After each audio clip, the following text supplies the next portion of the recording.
দুপুরবেলা গরম ভাতের সাথে এই রেসিপিটা থাকলে আর কিছু লাগবেই না। নমস্কার বন্ধুরা, মাদার সিম্পল কিচেনের তরফ থেকে আমি অন্তশ্রী আপনাদের সকলকে জানাই স্বাগত। নতুন রেসিপি নিয়ে আবার হাজির হয়ে গেছি। আজকে আমাদের রেসিপি আম চিংড়ি। চলুন দেখে নেওয়া যাক। এর জন্য দরকার আমাদের আম, আর এখানে আমি 500 গ্রাম চিংড়ি নিয়েছি। আমটাকে প্রথমে আমি ভালো করে কেটে নিচ্ছি। পিলারের সাহায্যে দেখুন যে ছোকলাটা আমি ভালো করে কেটে নিচ্ছি। এবার আমগুলোকে ভালো করে পিস পিস করে কেটে নেব। আমের যে ভেতরে যে আটিটা আছে, দেখুন এটা কচি আম, আটিটাকে আমি ফেলে দেবো। এবার আমি আমটাকে পিস পিস করে কেটে নিচ্ছি। যেরকম মন চায় সেরকমই পিস করতে পারেন, যেহেতু আমি এটাকে প্রথমে কিন্তু ব্লেন্ড করব। এটা ছোটো টুকরো করলে ব্লেন্ড করতে সুবিধা হবে, তাই ছোটো ছোটো করে কেটে নিয়েছি। এবার একটা মিক্সিং জারে আমি সব আমগুলোকে দিয়ে দিচ্ছি। এটা কোনো জল ছাড়া আমি কিন্তু এটাকে পেস্ট করছি। জাস্ট আমি এখানে একদম স্মুথ পেস্ট হবে না, একটুখানি ব্লেন্ড করে নিচ্ছি ভালো করে। যতটা স্মুথ হয় ততটা করে দেবেন। এবার আমি এখানে একটা মশলা বানিয়ে নিচ্ছি। এখানে আমি 2 টেবিল স্পুন মতন সর্ষে দিচ্ছি, আর দিচ্ছি এখানে আমি পরিমাণ অনুযায়ী লবণ। এখানে অল্প একটু লবণ দিচ্ছি, আর এখানে গরম জল দিচ্ছি, আর কাঁচা লঙ্কা দিচ্ছি। ঝালটা আপনারা আপনাদের ঝাল অনুযায়ী লঙ্কাটার পরিমাণটা বাড়াতে বা কমাতে পারেন। এখানে আমি একটা লঙ্কা দিয়ে দিচ্ছি। এখানে আমি অল্প স্পাইসি করছি। এবার আমি এখানে দেখুন পেস্ট করে নিয়েছি। এবার চিংড়ি মাছগুলোকে ম্যারিনেশন করতে হবে। এর জন্য আমি পরিমাণ মতন লবণ ও হলুদের গুঁড়ো অ্যাড করছি। দিয়ে ভালো করে কিন্তু আমাকে মাখিয়ে নিতে হবে চিংড়ি মাছগুলো। মাখিয়ে নিয়ে অন্তত 10 মিনিট রেখে দিচ্ছি ম্যারিনেশনের জন্য। এবার কড়াইতে পরিমাণ মতন সরষের তেল অ্যাড করছি। করে এখানে আমি চিংড়ি মাছগুলোকে ভেজে নেব। চিংড়ি মাছগুলোকে ভেজে ভালো করে তুলে রেখে দিচ্ছি। দেখুন সব চিংড়ি মাছই আমি একবারেই দিয়ে দিয়েছি। যদি এখানে কিন্তু চিংড়ি মাছটা খুব একটা বেশি ভাজবো না, হালকা করে ভাজছি। আপনারা চাইলে এখানে চিংড়ি মাছটা না ভেজেও দিতে পারেন।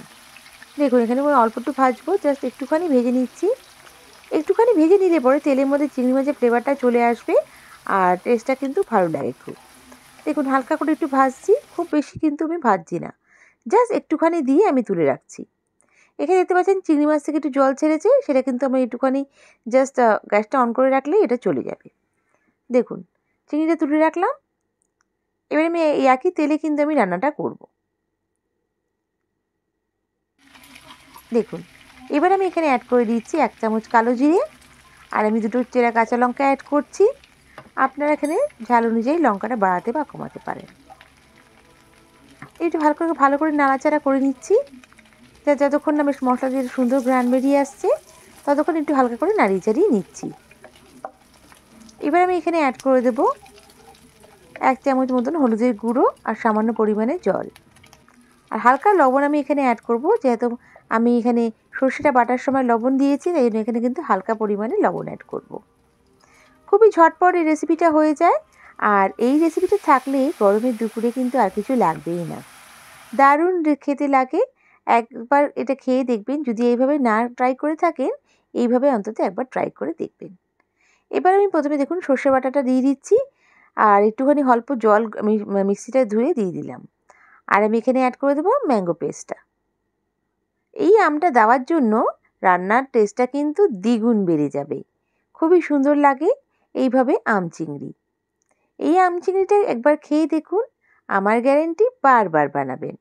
দেখুন ভালো করে একটু হালকা করে কষিয়ে নিচ্ছি।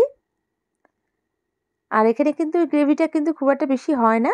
আপনারা যদি চান এখানে জল না অ্যাড করেও ঠিক এইভাবেই চিংড়িগুলো দিয়ে নামিয়ে নিতে পারেন, বা চাইলে একটু হালকা জল অ্যাড করতে পারেন। আমি এখানে অল্প একটু জল অ্যাড করেছি। খুব বেশি জল দেওয়ার কিন্তু এখানে প্রয়োজন নেই।